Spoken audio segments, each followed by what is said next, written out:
All right, it is time for us to take a look at some of our national and international news for this Monday morning. It is January 16th, 2017. I cannot believe how quickly we are moving into this year, but here we are, halfway through the month already. Wow.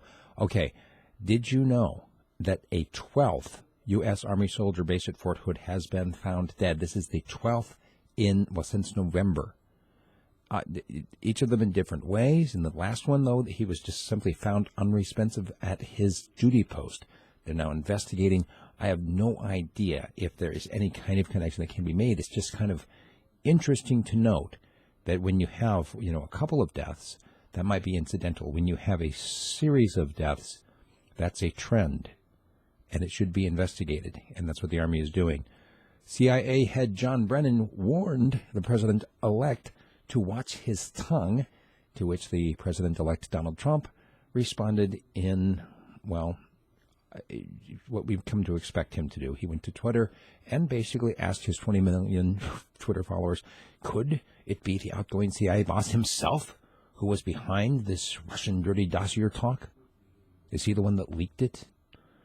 Meanwhile, Bernie Sanders came out and said it wouldn't be a bad thing if FBI Director James Comey resigned, looking at the way he handled the whole Hillary email thing. There was a Turkish cargo plane that crashed near Bishkek. A couple of dozen dead, including those on the ground.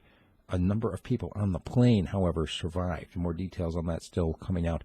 There was a train that went from Serbia into Kosovo over the weekend that was painted Kosovo is Serbia. It was like a big advertisement on the side, and for some reason, the people in Kosovo didn't take well to that, and they denied it entry, and the heads of state in Serbia came forward and said, this is a provocation.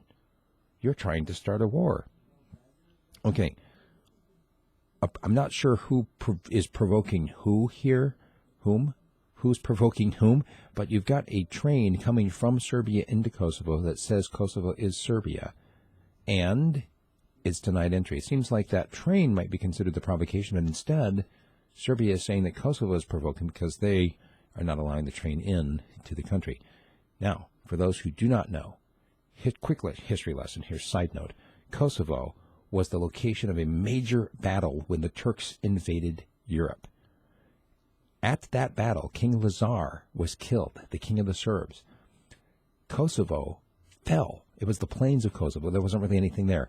It was the location of the defeat of Serbia. However, it stopped that onslaught of the Turks moving into Europe because of the defeat of the Serbs, the fact that they just poured themselves in, and then they continued to attack from behind for years. That's why the Turks didn't make it any further than the border of Croatia. It was because of the work of the Serbs, and because of that defeat. Does this sound familiar to anybody who's read the history of Texas? Remember the Alamo? What happened at the Alamo? It was a defeat, right? It became a rallying cry for the rest of the Texicans to rise up against their Mexican masters and become their own country. Now, fast forward, how would Americans feel if the Alamo declared independence from Texas? That's kind of what's going on here with that, and now they are possibly coming to blows. More exchanges about this whole issue of hacking is who's hacking whom. Now the Russians say that the United States are using their servers for unauthorized data collection, that basically the United States is spying on Russia through the internet. And there's also a story that made it into Pravda, that actually some of the comments made by Mike Pence about the incoming administration, he's the one who's going to be the vice president, he's Vice President-elect Pence, well, basically admitting the failure of American diplomacy. That's the point of view of Pravda. Last story for you, in case you missed it, on Saturday, Ringling Brothers announced that they were no longer going to be doing the circus. They're closing the doors in May. This is almost a 200-year tradition.